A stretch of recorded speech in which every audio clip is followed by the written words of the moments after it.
Prologue, November the 19th. The group round the fireplace was nearly all composed of lawyers, or those who had an interest in the law. There was Martindale, the solicitor, Rufus Lord, K.C., young Daniels, who had made a name for himself in the Carstairs case, a sprinkling of other barristers, Mr. Justice Cleaver, Lewis of Lewis and Trench, and old Mr. Treves. Mr. Treves was close on 80, a very ripe and experienced 80. He was a member of a famous firm of solicitors, and the most famous member of that firm. He was said to know more of backstairs history than any man in England, and he was a specialist on criminology. Unthinking people said Mr. Treves ought to write his memoirs. Mr. Treves knew better. He knew that he knew too much. Though he had long retired from active practice, there was no man in England whose opinion was so respected by the members of his own fraternity. Whenever his thin, precise little voice was raised, there was always a respectful silence. The conversation now was on the subject of a much-talked-of case which had finished that day at the Old Bailey. It was a murder case, and the prisoner had been acquitted. The present company was busy trying the case over again and making technical criticisms. The prosecution had made a mistake in relying on one of its witnesses. Old de Pleach ought to have realized what an opening he was giving to the defence. Young Arthur had made the most of that servant girl's evidence. Bentmore, in his summing up, had very rightly put the matter in its correct perspective. But the mischief was done by then. The jury had believed the girl. Juries were funny. You never knew what they'd swallow and what they wouldn't. But let them once get a thing into their heads, and no one was ever going to get it out again. They believed that the girl was speaking the truth about the crowbar, and that was that. The medical evidence had been a bit over their heads. All those long terms and scientific jargon. Damned bad witnesses, these scientific Johnnies, always hemmed and hawed and couldn't say yes or no to a plain question. Always, in certain circumstances, that might take place, and so on.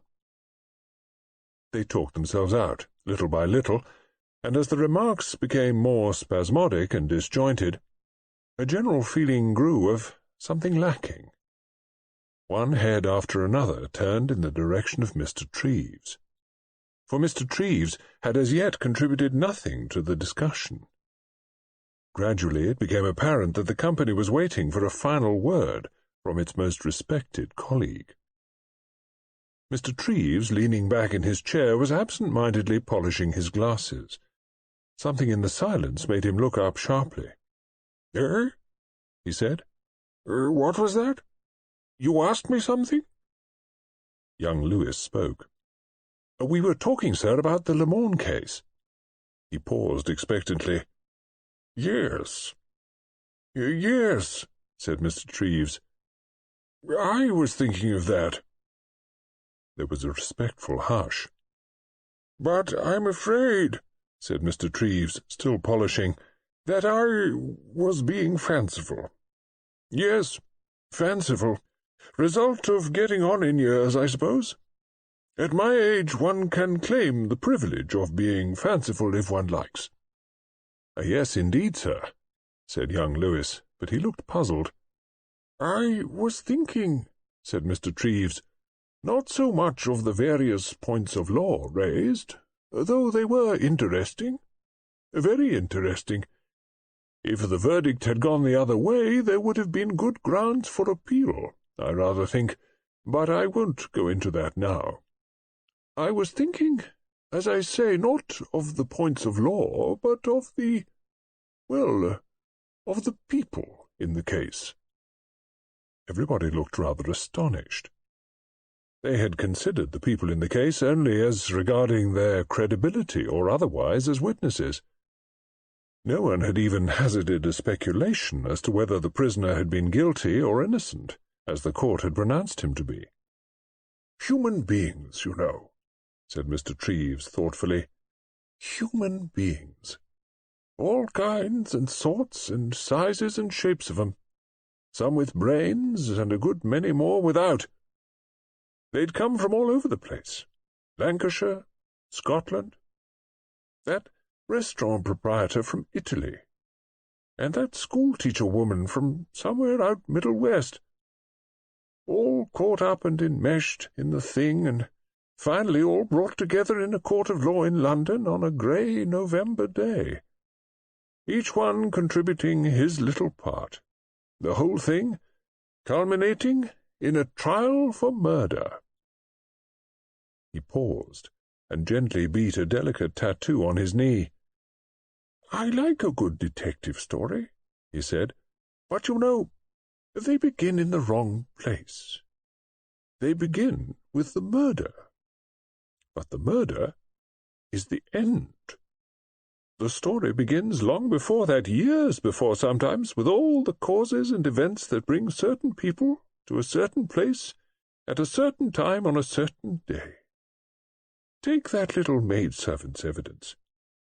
If the kitchen maid hadn't pinched her young man, she wouldn't have thrown up her situation in a huff and gone to the Lamornes and been the principal witness for the defence. Or that Giuseppe Antonelli, coming over to exchange with his brother for a month. The brother is as blind as a bat.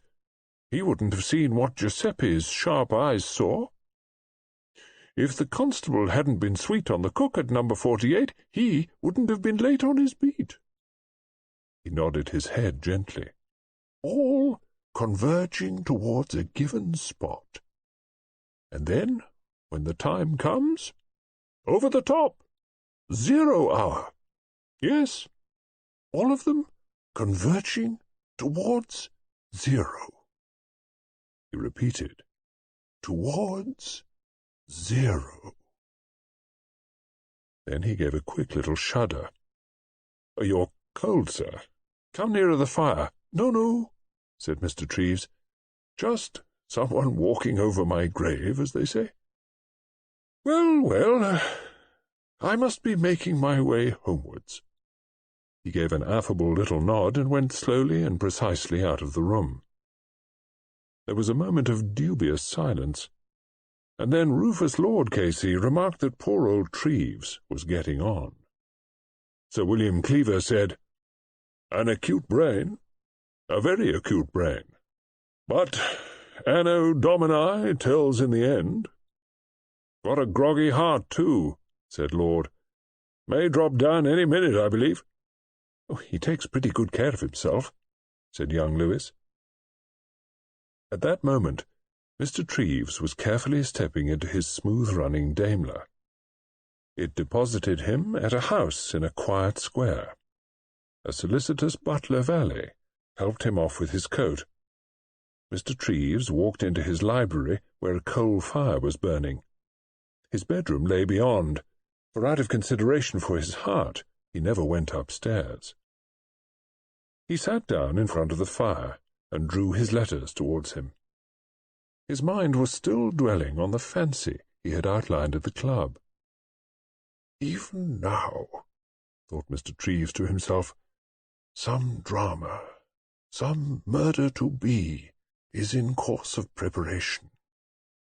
If I were writing one of these amusing stories of blood and crime, I should begin now, with an elderly gentleman sitting in front of the fire, opening his letters, going, unbeknownst to himself, towards 0. He slit open an envelope and gazed down absently at the sheet he had abstracted from it. Suddenly, his expression changed. He came back from romance to reality. "Dear me," said Mr. Treves, "how extremely annoying! Really, how very vexing! After all these years, this will alter all my plans."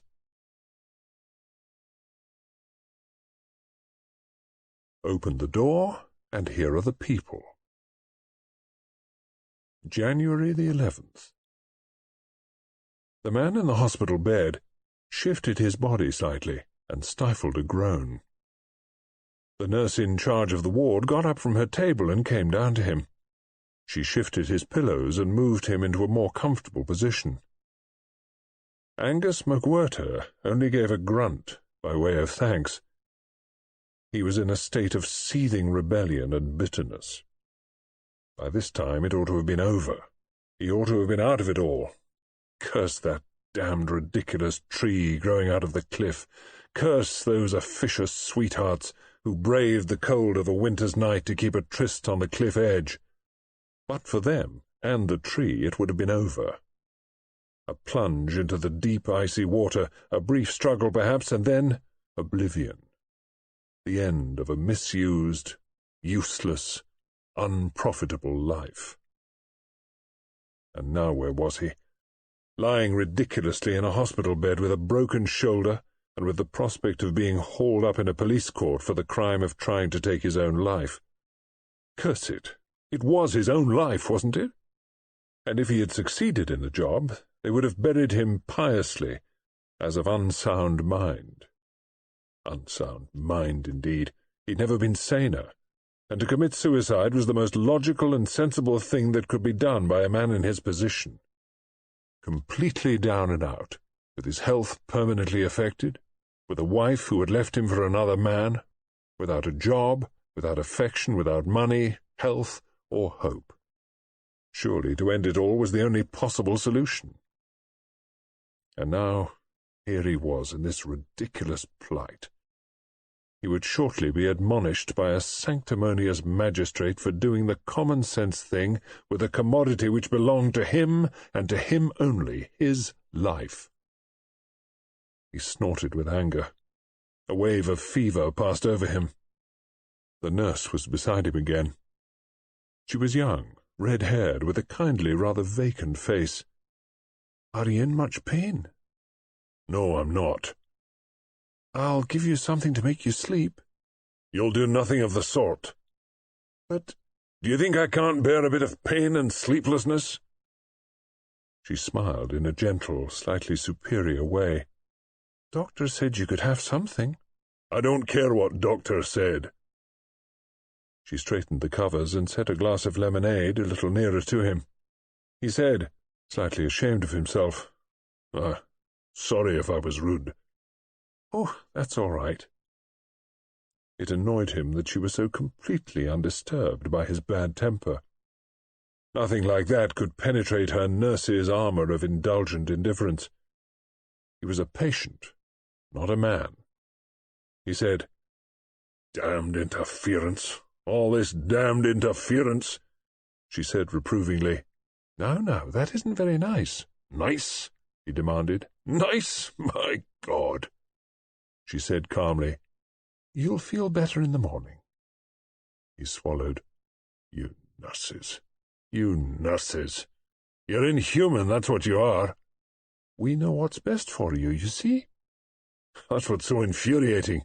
About you. About a hospital, about the world. Continual interference. Knowing what's best for other people. I tried to kill myself. You know that, don't you?" She nodded. "Nobody's business but mine whether I threw myself off a bloody cliff or not. I'd finished with life. I was down and out." She made a little clicking noise with her tongue. It indicated abstract sympathy. He was a patient. She was soothing him by letting him blow off steam. "Why shouldn't I kill myself if I want to?" he demanded. She replied to that quite seriously. "Because it's wrong."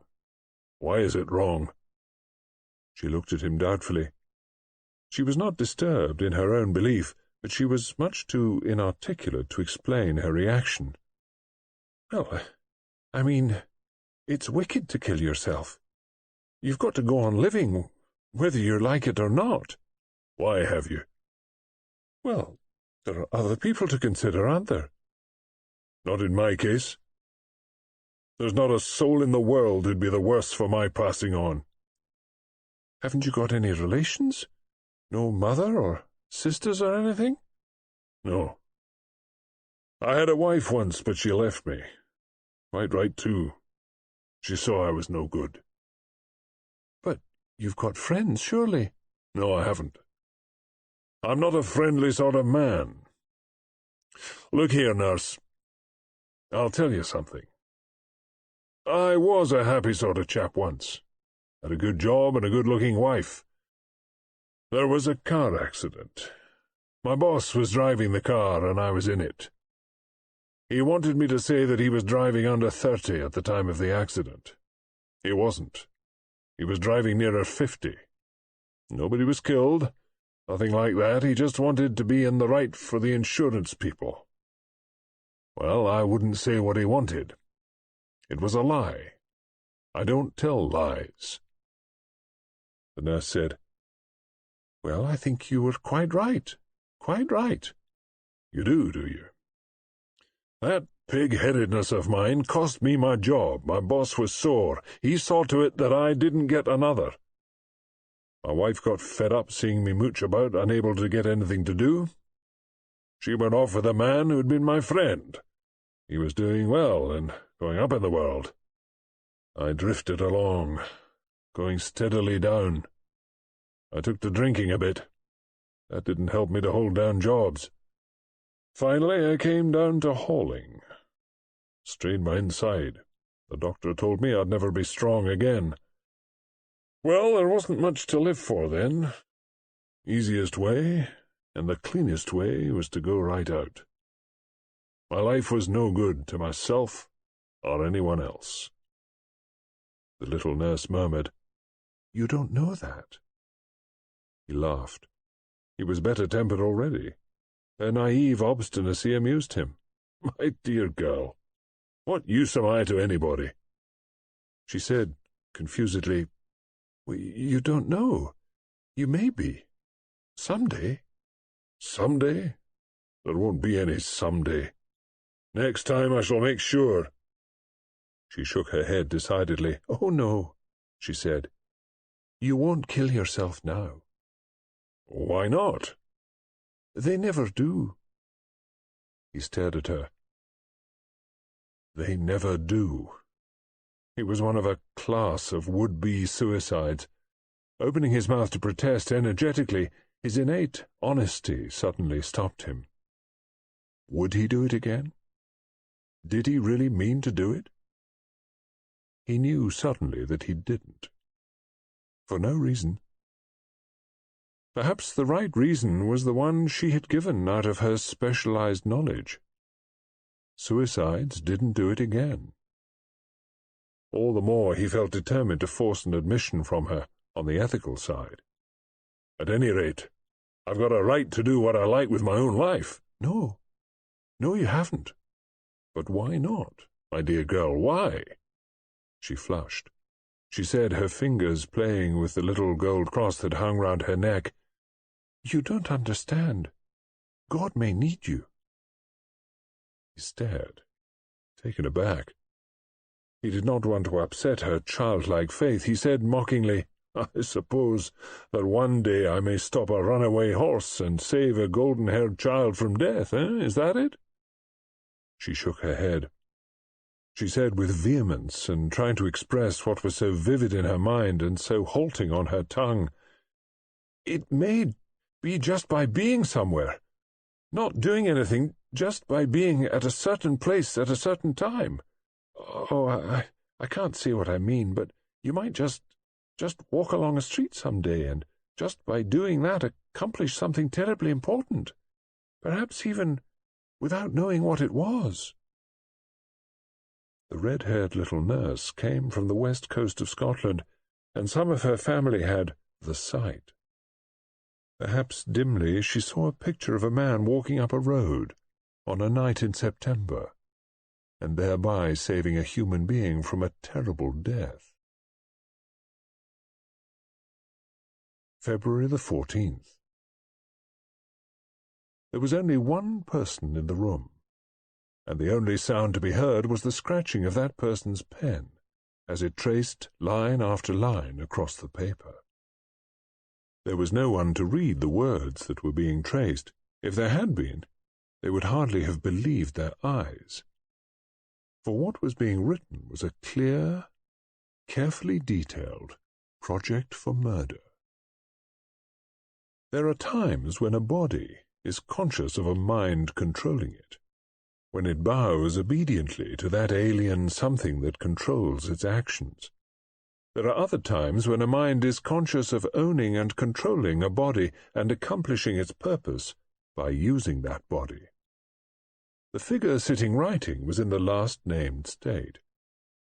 It was a mind, a cool, controlled intelligence.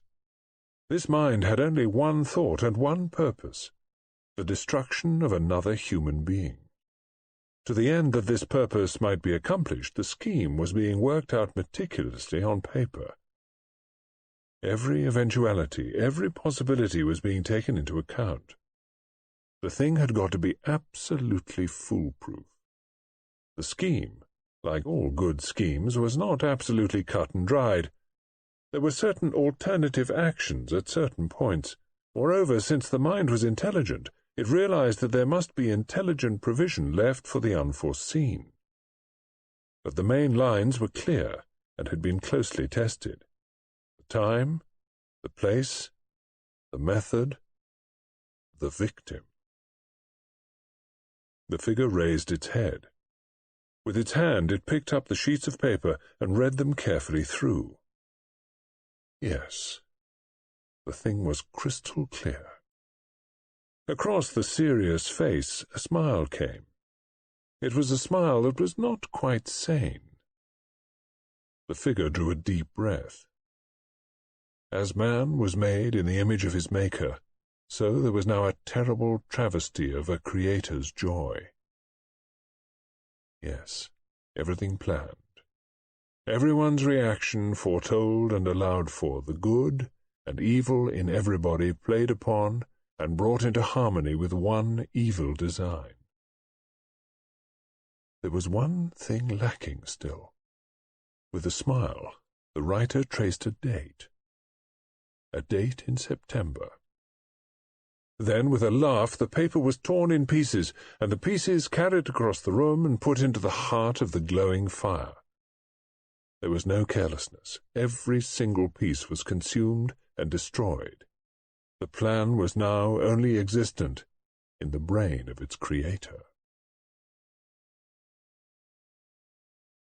March the 8th. Superintendent Battle was sitting at the breakfast table. His jaw was set in a truculent fashion, and he was reading, slowly and carefully, a letter that his wife had just tearfully handed to him. There was no expression visible on his face, for his face never did register any expression. It had the aspect of a face carved out of wood.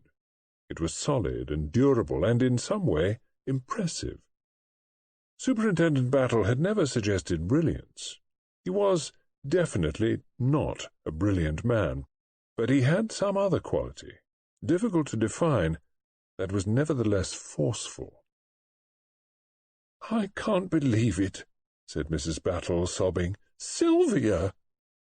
Sylvia was the youngest of Superintendent and Mrs. Battle's 5 children. She was 16, at a school near Maidstone.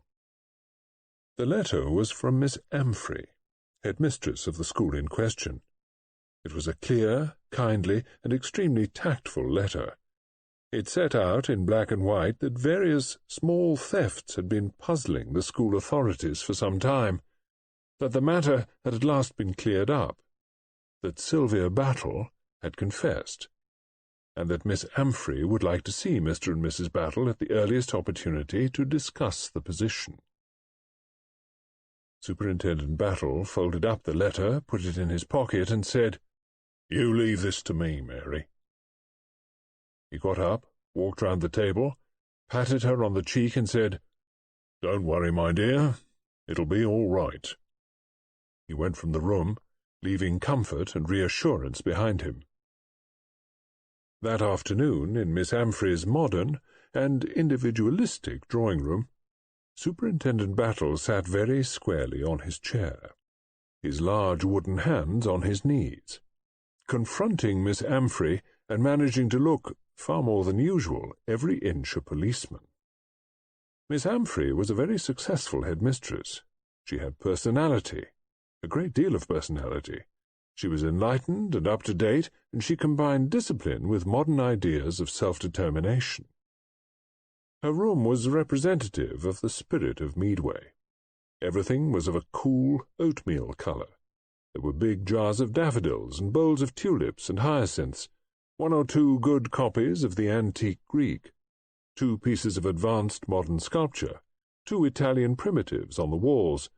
In the midst of all this, Miss Amfrey herself, dressed in a deep shade of blue, with an eager face suggestive of a conscientious greyhound, and clear blue eyes looking seriously through thick lenses. "The important thing," she was saying in her clear, well-modulated voice, "is that this should be taken the right way. It is the girl herself we have to think of, Mr. Battle. Sylvia herself. It is most important, that her life should not be crippled in any way. She must not be made to assume a burden of guilt. Blame must be very sparingly meted out, if at all. We must arrive at the reason behind these quite trivial pilferings. A sense of inferiority, perhaps? She is not good at games, you know. An obscure wish to shine in a different sphere, the desire to assert her ego. We must be very, very careful. That is why I wanted to see you alone first, to impress upon you to be very, very careful with Sylvia. I repeat again, it's very important to get at what is behind this." "That, Miss Amfrey," said Superintendent Battle, "is why I have come down." His voice was quiet, his face unemotional. His eyes surveyed the schoolmistress appraisingly. "I have been very gentle with her," said Miss Amfrey. Battle said laconically, "Good of you, ma'am." "You see, I really love and understand these young things." Battle did not reply directly. He said, "I'd like to see my girl now, if you don't mind, Miss Amfrey." With renewed emphasis, Miss Amfrey admonished him to be careful, to go slow, not to antagonize a child just budding into womanhood. Superintendent Battle showed no signs of impatience. He just looked blank. She took him at last to her study. They passed 1 or 2 girls in the passages. They stood politely to attention, but their eyes were full of curiosity. Having ushered Battle into a small room, not quite so redolent of personality as the one downstairs, Miss Amfrey withdrew and said she would send Sylvia to him. Just as she was leaving the room, Battle stopped her. 1 minute, ma'am. How did you come to pitch upon Sylvia as the one responsible for these, leakages?" "My methods, Mr. Battle, were psychological." Miss Amfrey spoke with dignity. "Psychological? What about the evidence, Miss Amfrey?" Yes, I quite understand, Mr. Battle. You would feel that way. Your profession steps in. But psychology is beginning to be recognized in criminology. I can assure you that there is no mistake. Sylvia freely admits the whole thing." Yes, I know that. I was just asking how you came to pitch upon her to begin with." "Well, Mr. Battle, this business of things being taken out of the girls' lockers was on the increase. I called the school together and told them the facts. At the same time I studied their faces unobtrusively. Sylvia's expression struck me at once. It was guilty, confused. I knew at that moment who was responsible.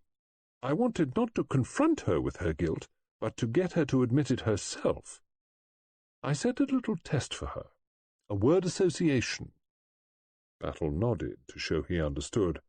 "And finally the child admitted it all." Her father said, "I see." Miss Amfrey hesitated a minute, then went out. Battle was standing looking out of the window when the door opened again. He turned round slowly and looked at his daughter. Sylvia stood just inside the door, which she had closed behind her. She was tall, dark, angular. Her face was sullen, and bore marks of tears. She said, timidly rather than defiantly, "Well, here I am." Battle looked at her thoughtfully for a minute or two. He sighed. "I should never have sent you to this place," he said. "That woman's a fool." Sylvia lost sight of her own problems in sheer amazement. "Miss Humphrey? Oh, but she's wonderful. We all think so." Said Battle. "Can't be quite a fool, then, if she sells the idea of herself as well as that. All the same, Meadway wasn't the place for you. Although I don't know. This might have happened anywhere." Sylvia twisted her hands together. She looked down. She said, I'm sorry, Father. Really I am." "So you should be," said Battle shortly. "Come here." She came slowly and unwillingly across the room to him. He took her chin in his great square hand and looked closely into her face. "Been through a good deal, haven't you?" he said gently. Tears started into her eyes. Battle said slowly, "You see, Sylvia, I've known all along with you that there was something. Most people have got a weakness of some kind or another. Usually it's plain enough. You can see when a child's greedy or bad-tempered or got a streak of the bully in him. You were a good child, very quiet, very sweet-tempered, no trouble in any way. And sometimes I've worried. Because if there's a flaw you don't see, sometimes it wrecks the whole show when the article is tried out." "Like me," said Sylvia. "Yes, like you. You've cracked under strain, and in a damn queer way, too. It's a way, oddly enough, I've never come across before." The girl said suddenly and scornfully, "I should think you've come across thieves often enough." "Oh, yes. I know all about them. And that's why, my dear, not because I'm your father, fathers don't know much about their children, but because I'm a policeman, I know well enough you're not a thief. You never took a thing in this place. Thieves are of two kinds. The kind that yields to sudden and overwhelming temptation, and that happens damned seldom. It's amazing what temptation the ordinary, normal, honest human being can withstand.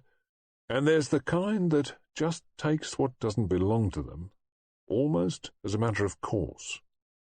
You don't belong to either type. You're not a thief. You're a very unusual type of liar." Sylvia began.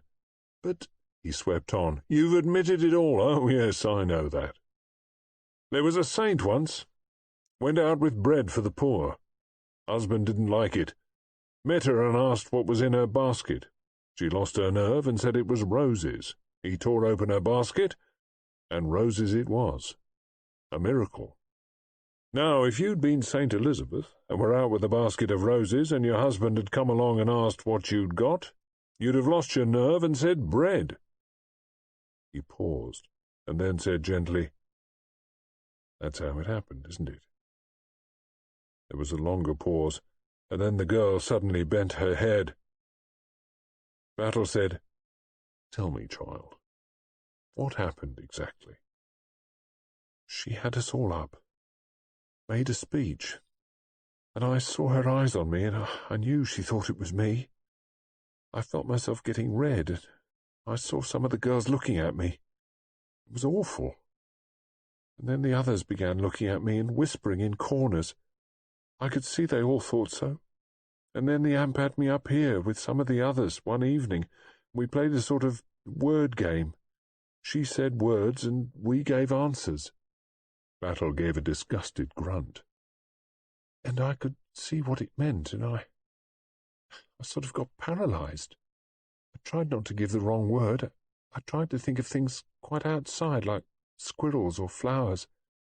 And the amp was there watching me with eyes like gimlets, sort of boring inside one, and after that, it got worse and worse. And one day the amp talked to me quite kindly and so understandingly, and I broke down and said I had done it, and, oh, Daddy, the relief." Battle was stroking his chin. "I see." "You do understand?" "No, Sylvia, I don't understand, because I'm not made that way. If anyone tried to make me say I'd done something I hadn't, I'd feel more like giving them a sock on the jaw. But I see how it came about in your case, and that gimlet-eyed amp of yours has had as pretty an example of unusual psychology shoved under her nose as any half-baked exponent of misunderstood theories could ask for. The thing to do now is clear up this mess. Where's Miss Amfrey? Miss Amfrey was hovering tactfully near at hand. Her sympathetic smile froze on her face as Superintendent Battle said bluntly, "In justice to my daughter, I must ask that you call in your local police over this." "But, Mr. Battle, Sylvia herself—" "Sylvia has never touched a thing that didn't belong to her in this place. I quite understand that as a father—" "I'm not talking as a father, but as a policeman. Get the police to give you a hand over this. They'll be discreet. You'll find the things hidden away somewhere, and the right set of fingerprints on them, I expect. Petty pilferers don't think of wearing gloves. I'm taking my daughter away with me now. If the police find evidence, real evidence, to connect her with the thefts, I'm prepared for her to appear in court and take what's coming to her. But I'm not afraid." As he drove out of the gate with Sylvia beside him, some 5 minutes later, he asked, "Who's the girl with the fair hair? Rather fuzzy, very pink cheeks and a spot on her chin, blue eyes far apart. I passed her in the passage." "Oh, that sounds like Olive Parsons." "Oh, well, I shouldn't be surprised if she were the one." "Did she look frightened?" "No, looked smug. Calm, smug look I've seen in the police court hundreds of times. I'd bet good money she's the thief, but you won't find her confessing, not much," Sylvia said with a sigh. "It's like coming out of a bad dream. Oh, Daddy, I am sorry. Oh, I am sorry. How could I be such a fool, such an utter fool? I do feel awful about it." "Ah, well," said Superintendent Battle, patting her on the arm with a hand he disengaged from the wheel and uttering one of his pet forms of trite consolation. "Don't you worry. These things are sent to try us. Yes, these things are sent to try us. At least, I suppose so. I don't see what else they can be sent for." April the 19th. The sun was pouring down on Neville Strange's house at Hindhead. It was an April day, such as usually occurs at least once in a month, hotter than most of the June days to follow. Neville Strange was coming down the stairs. He was dressed in white flannels and held 4 tennis rackets under his arm. If a man could have been selected from amongst other Englishmen as an example of a lucky man with nothing to wish for, a selection committee might have chosen Neville Strange. He was a man well known to the British public, a first-class tennis player and all-round sportsman. Though he had never reached the finals at Wimbledon, he had lasted several of the opening rounds, and in the mixed doubles had twice reached the semi-finals. He was, perhaps, too much of an all-round athlete to be a champion tennis player. He was scratch at golf, a fine swimmer, and had done some good climbs in the Alps. He was 33, had magnificent health, good looks, plenty of money, an extremely beautiful wife whom he had recently married, and to all appearances no cares or worries. Nevertheless, as Neville Strange went downstairs this fine morning, a shadow went with him. A shadow perceptible, perhaps, to no eyes but his. But he was aware of it. The thought of it furrowed his brow and made his expression troubled and indecisive. He crossed the hall, squared his shoulders as though definitely throwing off some burden, passed through the living room and out onto a glass-enclosed veranda where his wife, Kay, was curled up amongst cushions, drinking orange juice. Kay Strange was 23 and unusually beautiful. She had a slender but subtly voluptuous figure, dark red hair, such a perfect skin that she used only the slightest make-up to enhance it, and those dark eyes and brows which so seldom go with red hair, and which are so devastating when they do. Her husband said lightly, "Hello, gorgeous. What's for breakfast?" Kay replied, "Horribly bloody-looking kidneys for you, and mushrooms, and rolls of bacon." "Sounds all right," said Neville. He helped himself to the aforementioned viands and poured out a cup of coffee. There was a companionable silence for some minutes. "Ooh," said Kay voluptuously, wriggling bare toes with scarlet manicured nails. "Isn't the sun lovely? England's not so bad after all." They had just come back from the south of France. Neville, after a bare glance at the newspaper headlines, had turned to the sports page, and merely said, Then, proceeding to toast and marmalade, he put the paper aside and opened his letters. There were a good many of these, but most of them he tore across and chucked away. Circulars, advertisements, printed matter. Kay said, "I don't like my colour scheme in the living room. Can I have it done over, Neville?" "Anything you like, beautiful." "Peacock blue," said Kay dreamily, "and ivory satin cushions." "You'll have to throw in an ape," said Neville. "You can be the ape," said Kay. Neville opened another letter. "Oh, by the way," said Kay, "Shirty has asked us to go to Norway on the yacht at the end of June.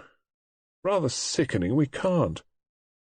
She looked cautiously sideways at Neville, and added wistfully, "I would love it so." Something, some cloud, some uncertainty, seemed to hover on Neville's face. Kay said rebelliously, "Have we got to go to dreary old Camilla's?" Neville frowned. "Well, of course we have. Look here, Kay, we've had this out before. Sir Matthew was my guardian. He and Camilla looked after me. Gull's Point is my home, as far as any place is home to me." "Oh, all right," said Kay. "If we must, we must. After all, we get all that money when she dies, so I suppose we have to suck up a bit." Neville said angrily, "It's not a question of sucking up. She's no control over the money. Sir Matthew left it in trust for her during her lifetime, and to come to me and my wife afterwards. It's a question of affection.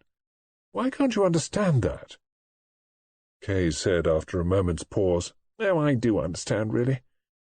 I'm just putting on an act because I know I'm only allowed there on sufferance, as it were. They hate me. Yes, they do. Lady Tressilian looks down that long nose of hers at me, and Mary Alden looks over my shoulder when she talks to me. It's all very well for you. You don't see what goes on." "They always seem to be very polite to you. You know quite well I wouldn't stand for it if they weren't." Kay gave him a curious look from under her dark lashes. "They're polite enough, but they know how to get under my skin all right. I'm the interloper. That's what they feel." "Well," said Neville, "after all, I suppose that's natural enough, isn't it?" His voice had changed slightly. He got up and stood looking out at the view with his back to Kay. "Oh, yes, I dare say it's natural. They were devoted to Audrey, weren't they?" Her voice shook a little. "Dear, well-bred, cool, colourless Audrey. Camilla's not forgiven me for taking her place." Neville did not turn. His voice was lifeless, dull. He said, "After all, Camilla's old, past 70. Her generation doesn't really like divorce, you know. On the whole, I think she's accepted the position very well, considering how fond she was of Audrey." His voice changed just a little as he spoke the name. "They think you treated her badly." "So I did," said Neville under his breath, but his wife heard. "Oh, Neville, don't be so stupid. Just because she chose to make such a frightful fuss." "She didn't make a fuss. Audrey never made fusses." "Well, you know what I mean. Because she went away and was ill, and went about everywhere looking broken-hearted. That's what I call a fuss. Audrey's not what I call a good loser." From my point of view, if a wife can't hold her husband, she ought to give him up gracefully. You two had nothing in common. She never played a game, and was as anemic and washed up as a dish rag. No life or go in her. If she really cared about you, she ought to have thought about your happiness first, and been glad you were going to be happy with someone more suited to you.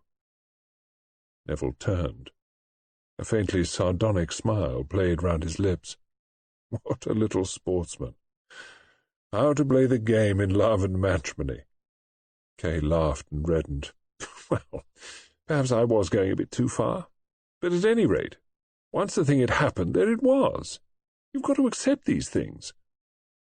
Neville said quietly, Audrey accepted it. She divorced me, so that you and I could marry. Yes, I know. Kay hesitated.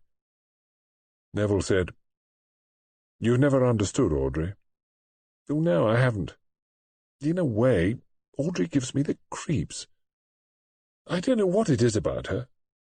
You never know what she's thinking. She's a little frightening. Oh, nonsense, Kay. Well, she frightens me. Perhaps it's because she's got brains. My lovely nitwit. Kay laughed. You always call me that. Because it's what you are. They smiled at each other. Neville came over to her and, bending down, kissed the back of her neck. Lovely, lovely Kay, he murmured. Very good, Kay, said Kay, giving up a lovely yachting trip to go and be snubbed by her husband's prim Victorian relations. Neville went back and sat down by the table. You know, he said, I don't see why we shouldn't go on that trip with Shirty if you really want to so much. Kay sat up in astonishment. Well, what about Salt Creek and Gull's Point? Neville said in a rather unnatural voice, I don't see why we shouldn't go there early in September. Oh, but Neville, surely... She stopped. We can't go in July and August because of the tournaments, said Neville. But we'd finish up at St. Lou the last week in August, and it would fit in very well if we went on to Salt Creek from there. Oh, it would fit in all right, beautifully, but I thought, well, she always goes there for September, doesn't she? Audrey, you mean? Yes, I suppose they could put her off, but why should they put her off? Kay stared at him dubiously. You mean we'd be there at the same time? What an extraordinary idea! Neville said irritably. I don't think it's an extraordinary idea at all. Lots of people do it nowadays. Why shouldn't we all be friends together? Makes things so much simpler. Why? You said so yourself only the other day. I did? Yes, don't you remember? We were talking about the hows, and you said it was the sensible, civilized way to look at things, and that Leonard's new wife and his ex were the best of friends. Oh, I wouldn't mind. I do think it's sensible, but, well, I don't think Audrey would feel like that about it. Nonsense. It isn't nonsense. You know, Neville, Audrey really was terribly fond of you. I don't think she'd stand for it for a moment. You're quite wrong, Kay. Audrey thinks it would be quite a good thing. Audrey? What do you mean, Audrey thinks? How do you know what Audrey thinks? Neville looked slightly embarrassed. He cleared his throat a little self-consciously. As a matter of fact, I happened to run into her yesterday when I was up in London. You never told me? Neville said irritably. Well, I'm telling you now. It was absolute chance. I was walking across the park, and there she was coming towards me. You wouldn't want me to run away from her, would you? No, of course not, said Kay, staring. Well, go on.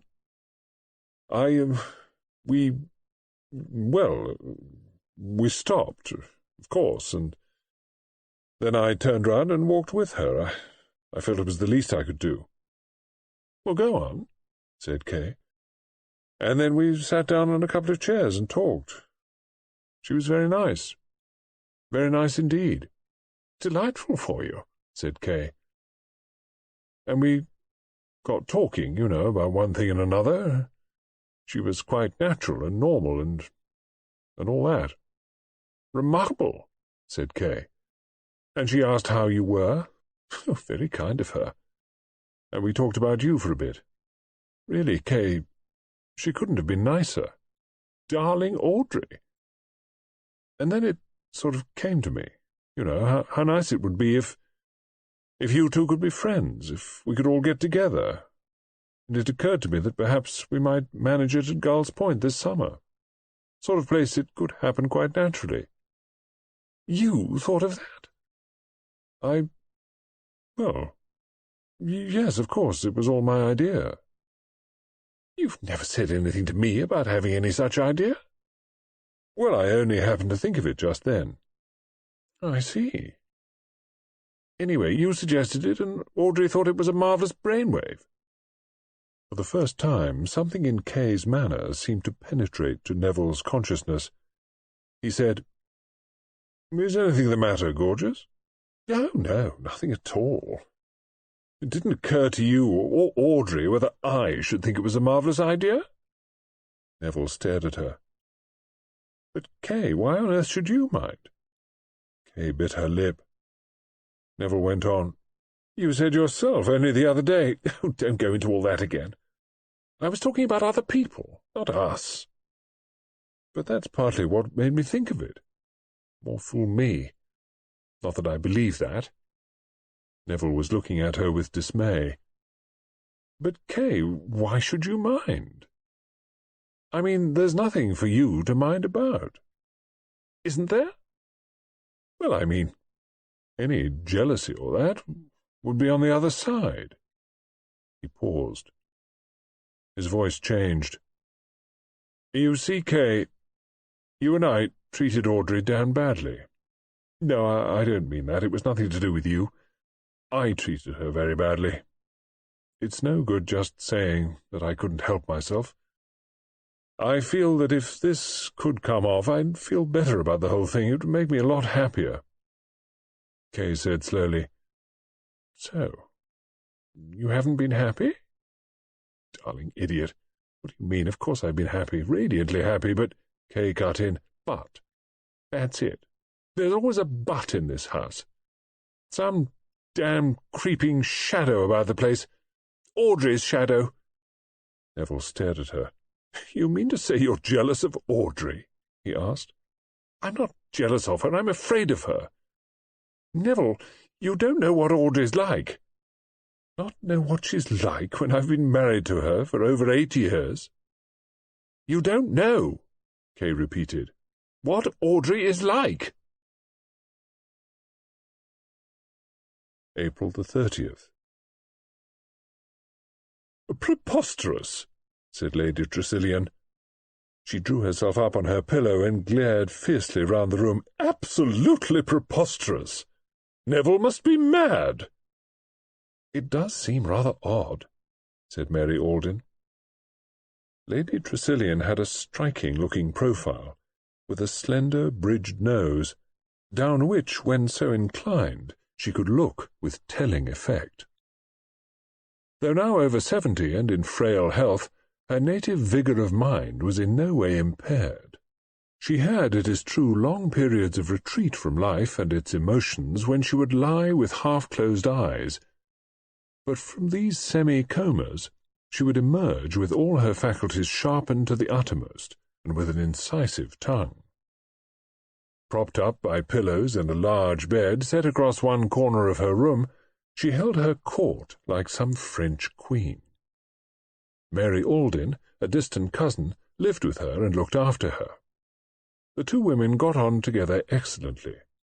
Mary was 36, but had one of those smooth, ageless faces that change little with passing years. She might have been 30 or 45. She had a good figure, an air of breeding, and dark hair to which one lock of white across the front gave a touch of individuality.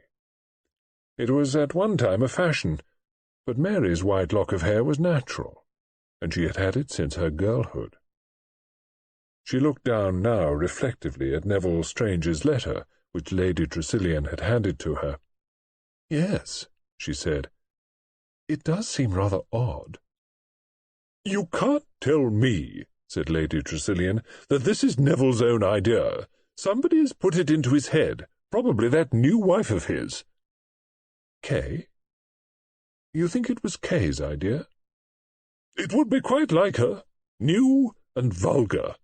If husbands and wives have to advertise their difficulties in public and have recourse to divorce, then they might at least part decently. The new wife and the old wife making friends is quite disgusting in my mind. Nobody has any standards nowadays." "I suppose it is just the modern way," said Mary. "It won't happen in my house," said Lady Tressilian. "I consider I've done all that could be asked of me, having that scarlet-toed creature here at all." "She is Neville's wife." "Exactly. Therefore I felt that Matthew would have wished it. He was devoted to the boy, and always wanted him to look on this as his home, since to refuse to receive his wife would have made an open breach. I gave way and asked her here. I do not like her. She's quite the wrong wife for Neville. No background, no roots." "She's quite well born," said Mary placatingly. "Bad stock," said Lady Tressilian. "Her father, as I've told you, had to resign from all his clubs after that card business. Luckily he died shortly after, and her mother was notorious on the Riviera. What a bringing up for the girl. Nothing but hotel life, and that mother. Then she meets Neville on the tennis courts, makes a dead set at him, and never rests until she gets him to leave his wife, of whom he was extremely fond, and go off with her. I blame her entirely for the whole thing." Mary smiled faintly. Lady Tressilian had the old-fashioned characteristic of always blaming the woman, and being indulgent towards the man in the case. "I suppose, strictly speaking, Neville was equally to blame," she suggested. "Neville was very much to blame," agreed Lady Tressilian. "He had a charming wife who had always been devoted, perhaps too devoted to him. Nevertheless, if it hadn't been for that girl's persistence, I am convinced he would have come to his senses. But she was determined to marry him. Yes, my sympathies are entirely with Audrey. I am very fond of Audrey." Mary sighed. "It has all been very difficult," she said. "Yes, indeed. One is at a loss to know how to act in such difficult circumstances. Matthew was fond of Audrey, and so am I, and one cannot deny that she was a very good wife to Neville, though perhaps it is a pity that she could not have shared his amusements more. She was never an athletic girl. The whole business was very distressing. When I was a girl, these things simply did not happen. Men had their affairs, naturally, but they were not allowed to break up married life." "Well, they happen now," said Mary bluntly. "Exactly. You have so much common sense, dear. It is of no use recalling bygone days. These things happen, and girls like Kay Mortimer steal other women's husbands, and nobody thinks the worse of them. Except people like you, Camilla. Oh, I don't count. That Kay creature doesn't worry whether I approve of her or not. She's too busy having a good time. Neville can bring her here when he comes, and I'm even willing to receive her friends, though I do not much care for that very theatrical-looking young man who is always hanging round her. What's his name? Ted Latimer? That is it. A friend of her Riviera days. And I should very much like to know how he manages to live as he does." "By his wits," suggested Mary. "One might pardon that. I rather fancy he lives by his looks. Not a pleasant friend for Neville's wife. I disliked the way he came down last summer and stayed at the Easterhead Bay Hotel while they were here." Mary looked out of the open window. Lady Tressilian's house was situated on a steep cliff overlooking the River Tern. On the other side of the river was the newly created summer resort of Easterhead Bay, consisting of a big sandy bathing beach, a cluster of modern bungalows, and a large hotel on the headland, looking out to sea. Salt Creek itself was a straggling, picturesque fishing village set on the side of a hill. It was old-fashioned, conservative, and deeply contemptuous of Easterhead Bay and its summer visitors. The Easterhead Bay Hotel was nearly exactly opposite Lady Tressilian's house, and Mary looked across the narrow strip of water at it now, where it stood in its blatant newness. "I am glad," said Lady Tressilian, closing her eyes, that Matthew never saw that vulgar building. The coastline was quite unspoilt in his time.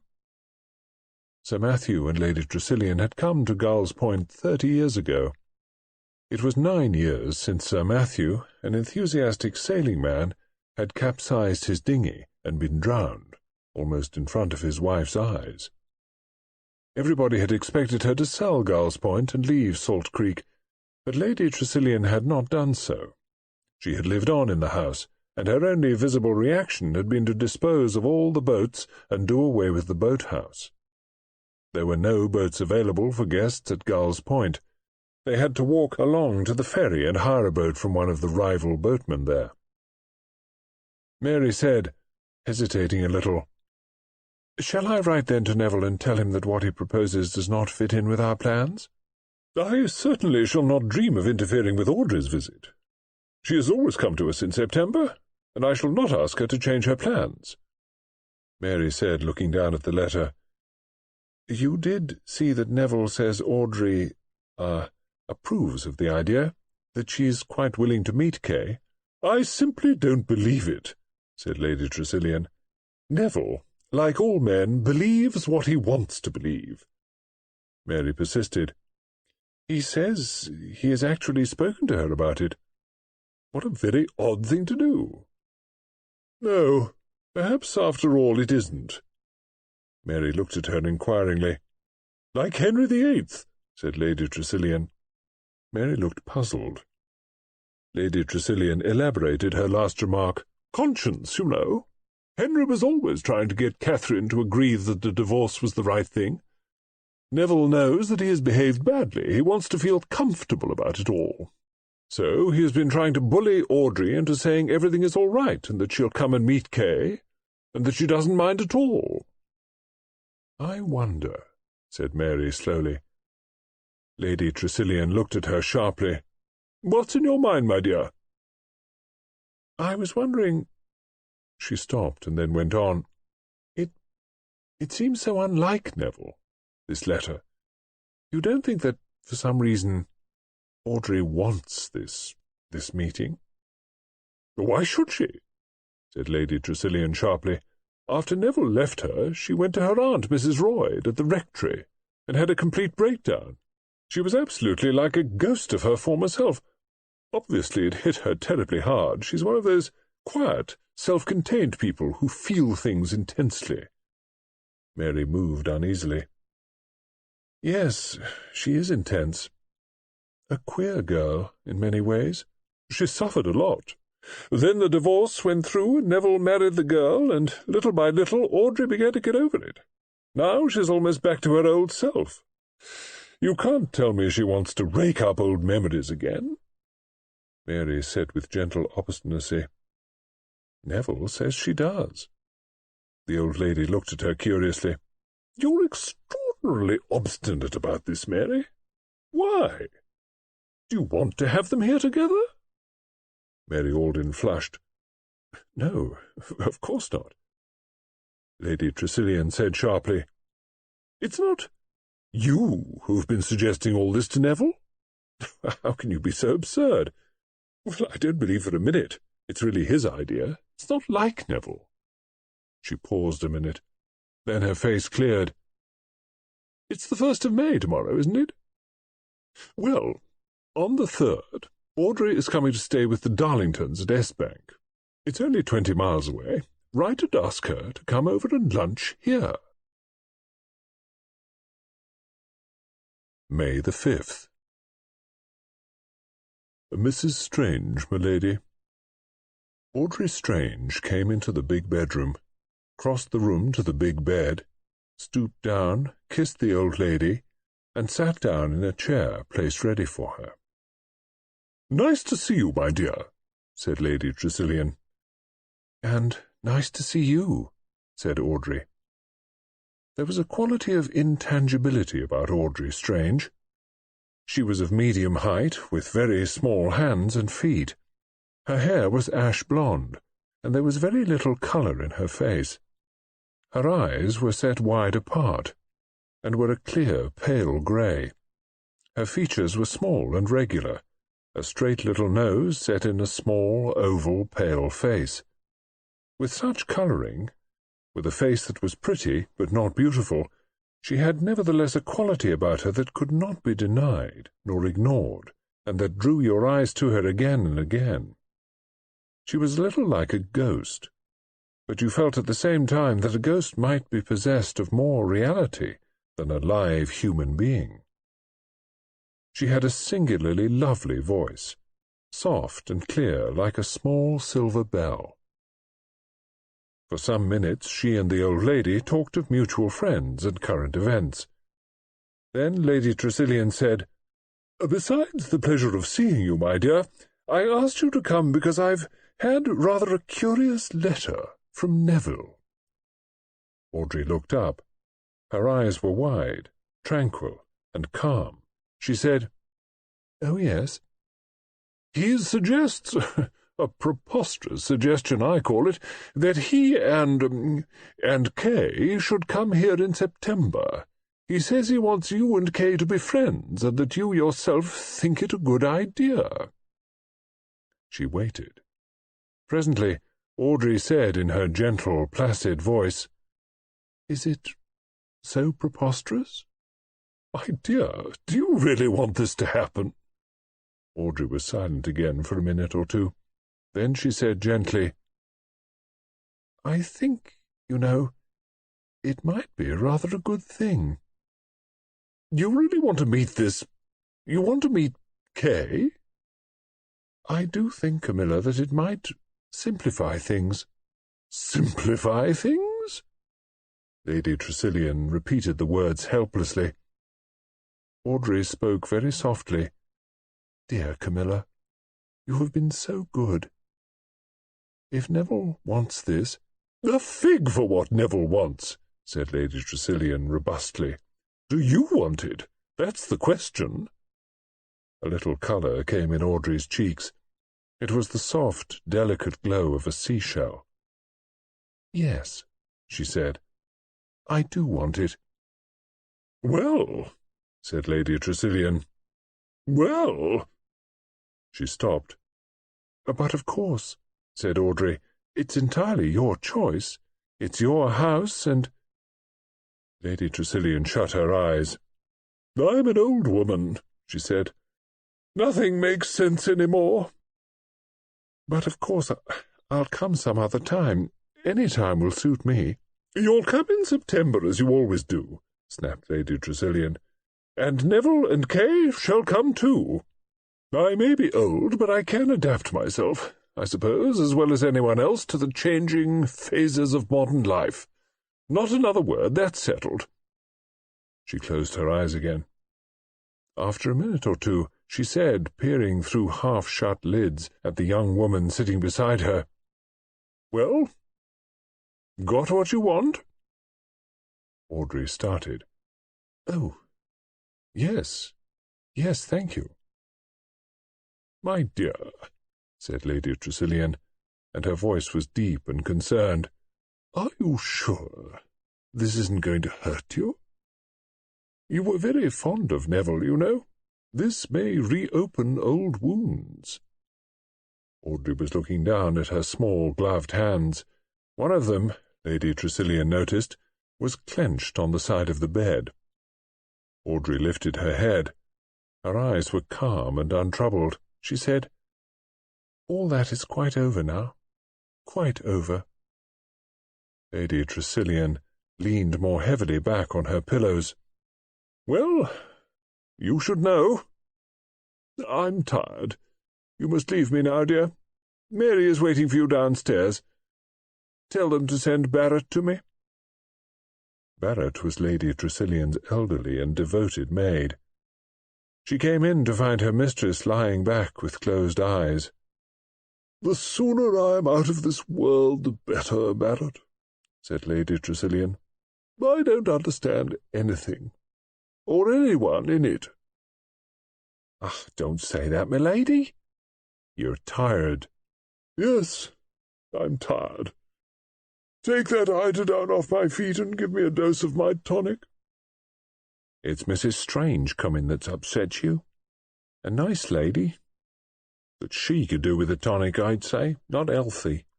Always looks as though she's seen things other people don't see. She's got a lot of character. She makes herself felt, as you might say." "That's very true, Barrett," said Lady Tressilian. "Yes, that's very true." "And she's not the kind you forget easily, either. I've often wondered if Mr. Neville thinks about her sometimes. The new Mrs. Strange is very handsome indeed. But Miss Audrey's the kind you remember when she isn't there." Lady Tressilian said with a sudden chuckle, "Neville's a fool to want to bring those two women together. He's the one who'll be sorry for it." May the 29th. Thomas Royd, pipe in mouth, was surveying the progress of his packing, with which the deft-fingered Malayan No.1 boy was busy. Occasionally his glance shifted to the view over the plantations. For some 6 months he would not see that view which had been so familiar for the past 7 years. It would be queer to be in England again. Alan Drake, his partner, looked in. "Hello, Thomas. How goes it?"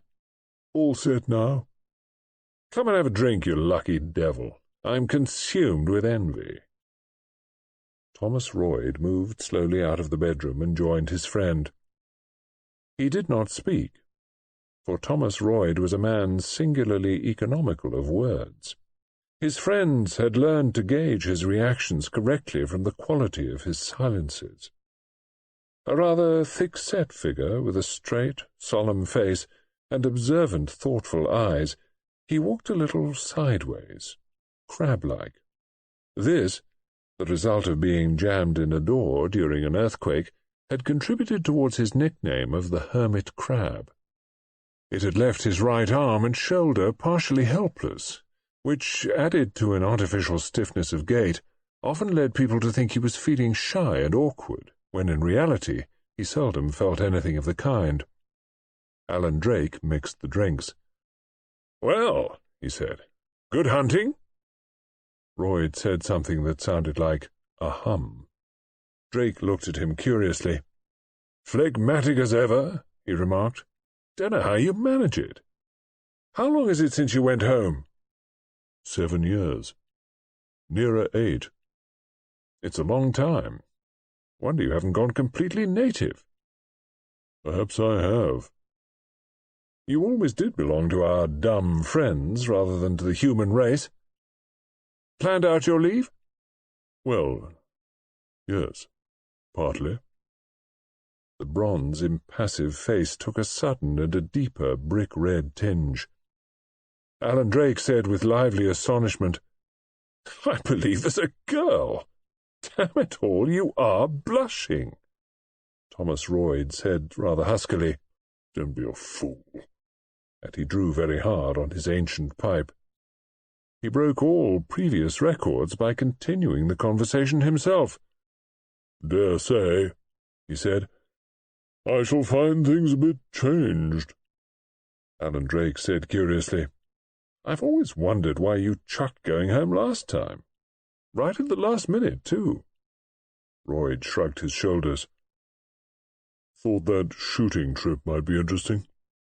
Bad news from home about then." "Of course, I forgot. Your brother was killed in that motoring accident."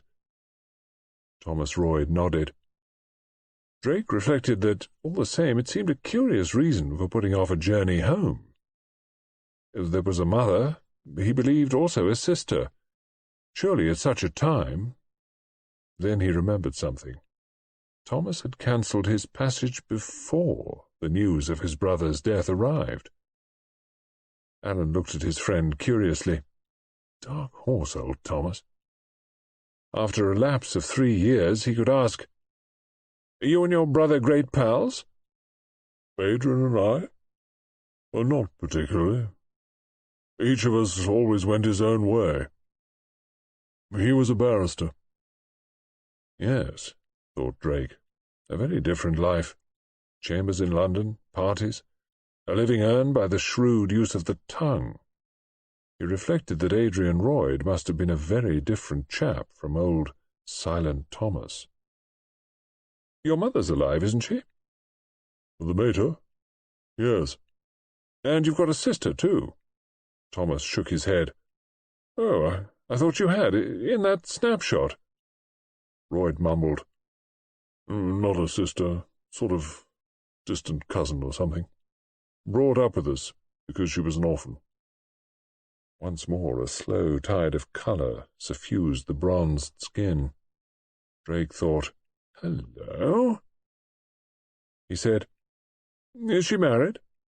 She was. Married that fellow Neville Strange." "A fellow who plays tennis and rackets and all that?" "Yes." "She divorced him." "And you're going home to try your luck with her," thought Drake. Mercifully, he changed the subject of conversation. "Going to get any fishing or shooting?" "Shall go home first. Then I thought of doing a bit of sailing down at Salt Creek." "I know it. Attractive little place. Rather a decent old-fashioned hotel there." "Yes. The Balmoral Court. May stay there, or may put up with friends who've got a house there." "Sounds all right to me." Nice, peaceful place, Salt Creek. Nobody to hustle you." "I know," said Drake. "The kind of place where nothing ever happens." May the 29th. "It really is most annoying," said old Mr. Treves. "For 25 years now I have been to the Marine Hotel at Lee Head, and now, would you believe it, the whole place is being pulled down, widening the front, or some nonsense of that kind. Why they can't let these seaside places alone? Lee Head always had a peculiar charm of its own. Regency. Pure Regency." Rufus Lord said consolingly, "Still, there are other places to stay there, I suppose. I really don't feel I can go to Lee Head at all. But the Marine, Mrs. Mackay understood my requirements perfectly. I had the same rooms every year, and there was hardly ever a change in the service, and the cooking was excellent, quite excellent.